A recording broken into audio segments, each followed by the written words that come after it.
சமகால அரசு பல வாக்குறுதிகளை தந்திருந்தது. தமிழ் மக்களுக்கான அரசியல் உரிமைகள் சம்பந்தமாக 1.5 வருடங்களுக்கு மேலாக கூட அது சம்பந்தமான எந்த நடவடிக்கைகள் எடுக்கப்படாத ஒரு நெருக்கடியான சூழ்நிலை ஒன்று இருக்கின்றது. அதற்கு அப்பால் தமிழ் மக்களுக்காக ஒரு கிடைக்கப்பெற்ற அது மிக ஒரு பூர்ணப்படுத்தப்படாத தீர்வாக இருக்கின்ற விடயமாக இருந்தாலும் 13வது திருத்தச் சட்டத்தின் மூலம் கிடைத்த அந்த மாகாண சபை முறைமை தொடராமல் அல்லது அது உறுதிப்படுத்தப்படாமல் கொண்டு செல்லப்படுகின்ற அல்லது இழுத்தளிக்கப்படுகின்ற நிலைமை இருக்கின்றது. இவ்வாறான ஒரு சந்தர்ப்பத்தில் தமிழ் மக்களுக்காக அவர்களுடைய பொருளாதார வாழ்வாதார நிலைமைகளை மேம்படுத்த வேண்டிய பல திட்டங்களும் பல விடயங்களும் கூட இன்று பாரிய அளவிலே முன்னோக்கி கொண்டு செல்லப்படாமல் இருக்கின்றது. உண்மையாக மட்டக்களப்பு மாவட்டத்தில் நாம் எடுத்துக்கொண்டால் மிக அண்மையிலே நேற்று எங்களுடைய மாவட்ட அபிவிருத்தி கூட்டங்கள் என்று அதிலே நாம் பல விடயங்களை முன்வைத்திருந்தோம். மிக முக்கியமானது எங்களுடைய பித்துள் உருவான இந்தனை நீர்ப்பாசன திட்டம் சம்பந்தமானது. மாவட்டத்திலே அடிப்படையாக விவசாய பொருளாதாரத்தையும் அதனோடு இணைந்ததாக வெள்ள தடுப்பு நடவடிக்கைகள் மற்றும் மாவட்டத்தின் எதிர்கால குடிநீர் தேவையை கொண்டு செல்ல வேண்டிய அந்த திட்டம், இதுக்கு ஒதுக்கப்பட்ட சாத்தியங்கள் ஆய்வுகளுக்காக ஒதுக்கப்பட்ட நிதியிலே 1% பயன்படுத்தப்பட்டதாக நேற்று அறிக்கை காட்டப்பட்டது. மிக மனவருத்தமான மிக ஏமாற்றமான விடயம். அது சம்பந்தமாக கேள்வி எழுப்பியிருந்தோம். அதற்கான உரிய தீர்வுகள் முன்வைக்கப்பட்டிருக்கவில்லை. 2வது விடயமாக ஒரு கால்நடையை ஆதாரமாக கொண்ட ஒரு மாவட்டத்திலே மயிலத்தமடு மாதவனை மேய்ச்சல் தர பகுதியிலே அவர்களுக்காக அந்த மேய்ச்சல் தரையை விடுவிப்பதற்கான செயற்பாடுகள் கொண்டு நடைமுறைப்படுத்துவதற்காக ஜனாதிபதி தலைமையிலான கூட்டத்திலே உறுதியுரை கொடுக்கப்பட்ட போதிலும் இன்னும் அது ஒரு மந்தகதியிலே நகர்வதாகவே நாங்கள் பார்க்கக்கூடியதாக இருக்கின்றது. அதற்கு அப்பால் அந்த பிரதேசத்திலே எமது மாவட்டத்துக்கு அப்பால் இருக்கின்ற பல பேர் அந்த இதிலே குடியேறி தமிழ் மக்களின் காணிகளை கைக்கொள்கின்ற மேய்ச்சல் தரையை கொடுக்க விடாது தடுக்கின்ற ஒரு நடவடிக்கையை நாம் அதிலே காணக்கூடியதாக இருக்கின்றது. இவ்வாறான சீர்திட்டங்கள் மூலம் இந்த மேய்ச்சல் தரையை பெற்றுக்கொள்வதில் கூட பல இழுபறி நிலைமைகள் ஏற்படுமோ என்று எண்ண தோன்றுகின்றது. இது சம்பந்தமாக ஒரு மிகப்பெரிய கலந்தாய்வு ஒன்று செய்யப்பட்டு இதை விரைவுபடுத்துவதற்கான வேலை திட்டம் ஒன்றை செய்ய வேண்டிய தேவையை நாம் உணர்ந்து அதற்கான ஏற்பாடுகளை செய்து வருகின்றோம். 3வது இந்த விடயம் கடல் வளம் சார்பான அபிவிருத்தியை கொண்டு செல்வதற்காக நாம் களுவங்கேணி பகுதியிலே ஒரு மீன் பதப்படுத்துவதற்கான தொழிற்சாலை ஒன்றை கோரியிருந்தோம். அதற்கான நிதி ஆரம்ப காலங்களில் கொடுக்கப்படுவதாக உறுதியளிக்கப்பட்டிருந்தும் எமக்கு அறிவிக்கப்படாமலே அல்லது மாவட்ட கூட்டங்களிலே அது விவாதிக்கப்படாமலே வேறு தேவைக்காக மாற்றப்பட்டதாக கடந்த மாவட்ட அபிவிருத்தி குழு கூட்டத்தில் கூறப்பட்டது. உண்மையிலே இவ்வாறான செயற்பாடுகள் மட்டக்களப்பு மாவட்டத்திலே ஒரு உதாரணமாக கொள்ளலாம். மேய்ச்சல் தரை, விவசாயம் மற்றும் மீன்பிடித்துறையை அபிவிருத்தி செய்வதற்கான எந்த ஒரு சிறந்த திட்டமிடல் முறையும் இல்லாத ஒரு நிலைமையானது முழு வடகிழக்கையும் பிரதிபலிக்கின்றதாகவே நான் பார்க்கின்றேன். இந்த வடகிழக்கு முழுவதும் இவ்வாறாக தமிழ் மக்கள் பல நெருக்கடிகளை எதிர்கொண்டு வருகின்றார்கள்.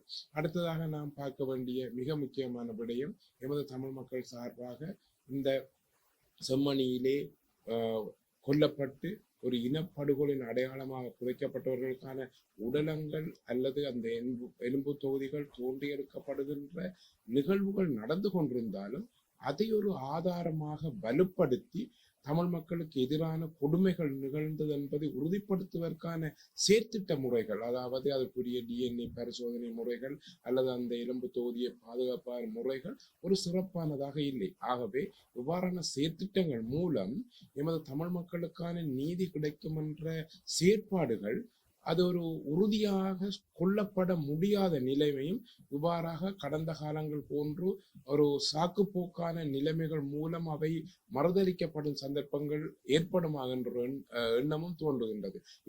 இதற்கு அப்பால் மிக நெருக்கடியான ஒரு விடயத்தை நாம் எதிர்கொண்டிருக்கின்றோம். வடகிழக்கெங்கும் தொல்லியல் திணைக்களத்தின் ஊடாக ஒரு திட்டமிட்ட முறையில் சட்ட ரீதியாக என்று கூறப்படுகின்ற வகையிலே தமிழ் மக்களின் அடிப்படையான இந்த நிலங்களை பறித்தெடுக்கின்ற நிகழ்வுகள் மிக நுட்பமான முறையிலே நடந்து கொண்டிருக்கின்றன.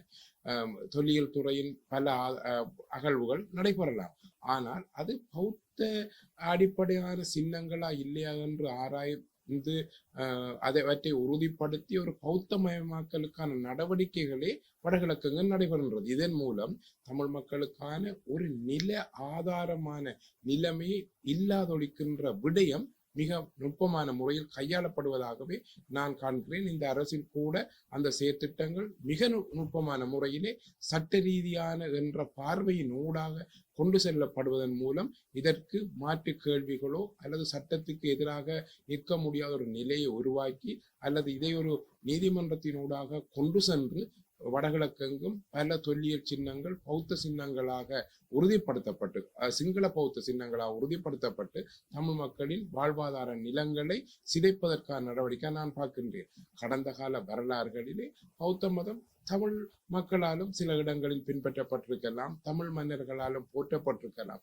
அவ்வாறான நிலைமைகளில் அவை ஒரு சிங்கள பௌத்த மதமாக்களின் ஊடாக தொல்பொருள் திணைக்களம் கொண்டு செல்லப்படுகின்றது. மட்டக்களப்பு மாவட்டத்திலே நெடியகல்மலையிலே, திருகோணமலையிலே, கன்னியா பகுதியிலே சமகாலங்களில் இவ்வாறான நிகழ்வுகள் கொண்டு செல்லப்படுகின்றன. இந்த நிகழ்வுகளின் மூலம் ஒரு திட்டமிட்ட விடயங்கள் கொண்டு செல்லப்படுகின்றன. தமிழ் மக்களின் சிந்தனைகளை அல்லது அவர்களின் எண்ணக்கருக்களை ஒரு அரசியல் தீர்வு நோக்கி கொண்டு செல்லப்படாது கவனச்சிதறல்களை உருவாக்கி தமிழ் தேசிய நிலைகளை ஒன்றுபடாது அவர்களை பல்வேறு விடயங்களில் திசை திருப்பதன் மூலமும் பொருளாதார நிலையை ஒரு மந்தமான நிலையில் கொண்டு செல்வதன் மூலம் அவர்களை தங்கி நிற்கின்ற நிலையிலும் வைத்து அவர் தமிழ் தேசிய பாதை அல்லது தமிழ் அரசியல் ஒரு விடிவு காலத்தை நோக்கி கொண்டு செல்ல விடாமல் இருக்கின்ற நடவடிக்கையாகவே நாம் பார்க்க வேண்டியிருக்கின்றது. இவ்வாறான விடயங்களை அரசு மிக பொறுப்பான முறையில் தமிழ் மக்கள் நம்பிக்கை கொள்ளக்கூடிய வகையிலே அதை கையாள வேண்டும். தென்னிலங்கையிலே இருக்கின்ற இனவாத சக்திகளுக்கு பயந்தோ அல்லது அவற்றை அந்த விடயங்களை கைவிட்டு உண்மையிலே அரசு பல விடயங்களிலே மிக துணிச்சலாக உறுதியாக நடவடிக்கை எடுக்கிற பல சந்தர்ப்பங்களை காண்பிக்கின்றது. இந்த ஈஸ்டர் குண்டு தாக்குதல் நடவடிக்கைகளே அவர்கள் பாரிய அளவு விசாரணைகளை முன்னெடுத்து அதில் பல பேரை கைது செய்து முன்னோக்கி கொண்டு செல்கின்றார்கள். போதைப் பொருள் பாதாள உலகம் சம்பந்தப்பட்ட விடயங்களிலே பாரிய நடவடிக்கைகளை அவர்கள் முன் கொண்டு செல்கின்றார்கள். மற்றது ஊழல் மற்றும் லஞ்சம் விடயங்களை செல்கின்றார்கள். அவ்வாறு இருக்கின்ற இந்த அரசானது ஏன் தென்னிலங்கையில் இருக்கின்ற இனவாத சக்திகளுக்கு பயந்து கொண்டு இந்த விடயங்களை மிக மெதுவாக அல்லது மந்தமாக கையாளுகின்றதா அல்லது அடிப்படையாக அரசுக்கும் அவ்வாறான ஒரு தமிழ் தேசியம் சார்ந்த விடயங்கள் வளர்ந்துவிடக் கூடாது என்று எண்ணம் இருக்கின்றதா என்பதை நாங்கள் சந்தேகத்துடன் பார்க்க வேண்டிய நிலைமை இருக்கின்றது. இவற்றை நீக்க வேண்டிய பொறுப்பு தேர்தல் காலத்திலே தமிழ் மக்களின் பாரிய வாக்குகளை பெற்றுக்கொண்ட தேசிய மக்கள் சக்தி அரசுக்கும் இருக்கின்றது என்பதை மேலதிக செய்திகளுக்காக எமது யூடியூப் தளத்தை சப்ஸ்கிரைப் செய்யுங்கள்.